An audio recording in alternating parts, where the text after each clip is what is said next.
aborder dans le champ des rapports, justement, puisque je dis encore une fois que les astrologues, entre autres, doivent acquérir un bagage sur la question du masculin et féminin. C'est absolument fondamental. Le rapport au monde n'est pas le même, les attentes ne sont pas les mêmes, les valeurs ne sont pas les mêmes. On ne peut pas jouer avec ça, on ne peut pas en faire l'impasse dessus.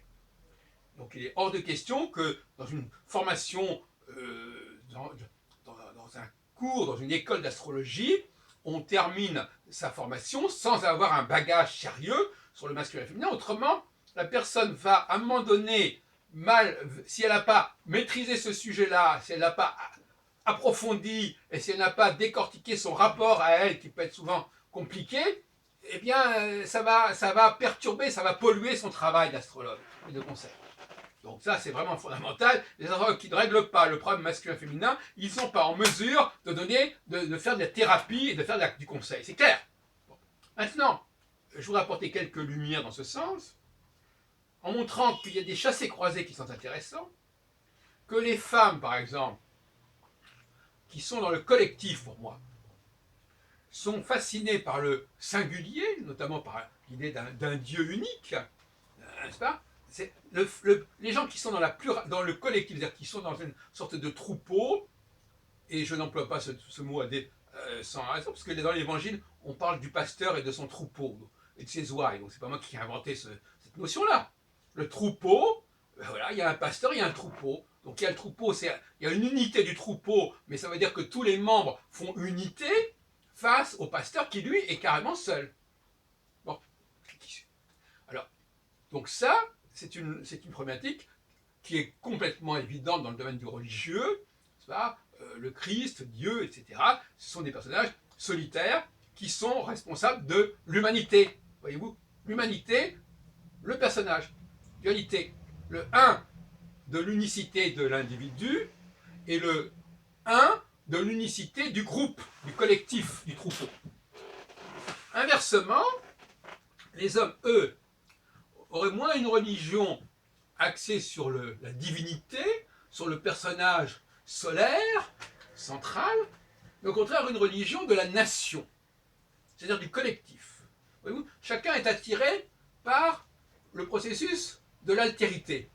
Les femmes qui sont dans le collectif sont attirées par l'altérité de l'unité, de l'unicité divine, et les hommes qui sont dans l'unité, dans la singularité de leur développement personnel, beaucoup plus fortement, beaucoup moins puissamment que les femmes, eux sont fascinés par ces phénomènes du collectif, par ces phénomènes des masses, ces phénomènes des foules. C'est pour ça que, par exemple, je sais pas, pour prendre le cas de Gaulle, quand il dit « je me suis fait une certaine idée de la France », c'est la religion de De Gaulle, en quelque sorte, voyez-vous.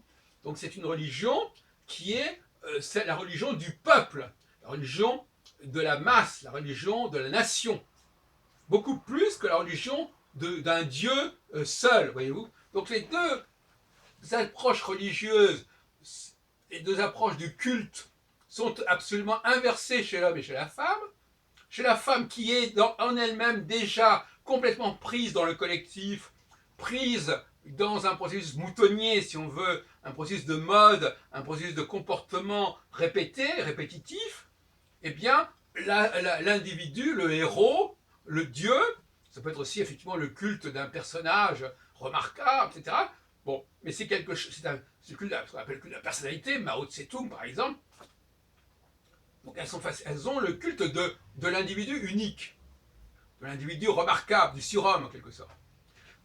En revanche, les hommes, eux, qui sont eux-mêmes quelque part des héros, qui ont une sorte de potentialité d'affirmation originale, beaucoup plus que les femmes, eux, ils ont la religion du collectif, du peuple, du groupe. Ils sont fascinés par cette idée d'appartenance, d'identité à un groupe. Voilà un certain nombre de repères qui doivent faire comprendre aux astrologues, parce que de la même façon qu'à une époque on disait il faut faire de l'astronomie pour les astrologues, hein, moi je dis maintenant il faut faire de l'anthropologie pour les astrologues, c'est-à-dire qu'il faut que les astrologues aient un rapport sain et concret avec la dualité masculin-féminin et qui ne s'en satisfassent pas au niveau simplement d'expressions très vagues comme yin, yin, yang, comme ça, que nous aurions tous en nous-mêmes. Alors il nous répète tout le temps, Jung a dit, on est tous du yin-yang. C'est pas si simple que ça. Jung n'a jamais dit que les hommes et les femmes c'était la même chose. Il a dit que l'animus chez la femme et l'anima chez l'homme. Donc il y a des tas de caractéristiques qui sont pas du tout, c'est pas du tout, ça veut dire pas du tout la même chose. Au contraire, l'homme a une façon particulière de vivre sa dimension féminine, et la femme a une façon particulière de vivre sa dimension masculine. Ça veut dire qu'ils ne sont pas du tout sur le même plan. Ils sont dans un chassé croisé. Et là, ce que je viens de dire tout à l'heure, c'est toujours le chassé croisé. C'est-à-dire qu'on est toujours... c'est pas la même chose. Si moi je vais de A vers B, l'autre de B vers A, on va pas me dire que c'est la même chose. La démarche n'est pas la même. Le processus n'est pas le même. Alors ne racontez pas n'importe quoi. Bon, alors il faut effectivement, et j'alerte l'opinion astrologique là-dessus, la nécessité dans la formation des astrologues de travailler sur le masculin et le féminin, de travailler sur la différence entre les hommes et les femmes, ce qui permettra d'ailleurs, entre parenthèses, d'apporter un soubassement à l'astropsychologie qui me paraît absolument incontournable. On ne peut pas faire de la bonne psychologie si on n'a pas déjà décortiqué et maîtrisé la question du masculin et du féminin. La question du masculin et du féminin est primordiale, et ensuite on peut éventuellement, par le biais du thème astral, apporter des compléments, apporter des éléments qui vont nuancer le propos, mais c'est dans un deuxième temps. C'est pour ça que j'ai créé la sexocyclologie, c'est-à-dire qu'on ne peut pas... Aujourd'hui d'ailleurs nous vivons dans une société où on nie la notion de cycle et on nie la notion de sexe. Alors, donc finalement ce sont les deux dénis qui à mon avis sont catastrophiques pour l'évolution de notre civilisation.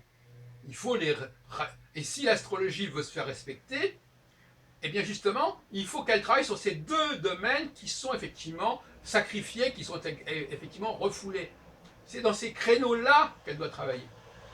Alors, je suis désolé, le thème astral, si le thème astral, c'est une sorte de façon de dire que,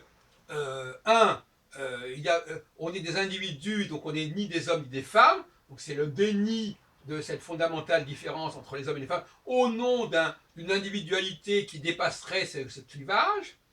Si le thème astral, c'est aussi une façon de nier la cyclicité et nier l'évolution du psychisme en ayant une sorte de base constante et qui soit valable tout au long de la vie, ça aussi c'est une erreur. Donc le thème astral est porteur d'une double erreur, d'une double bizarrerie, qui est négation de l'appartenance à un sexe et négation finalement de tout le processus cyclique. Le thème astral est une sorte de structure statique.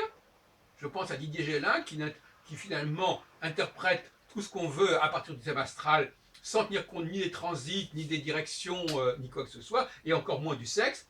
Cette façon de poser le thème astral comme quelque chose qui est à la fois asexué et atemporel, c'est quelque chose d'absolument inadmissible, c'est une déviance totalement à rejeter et à interdire.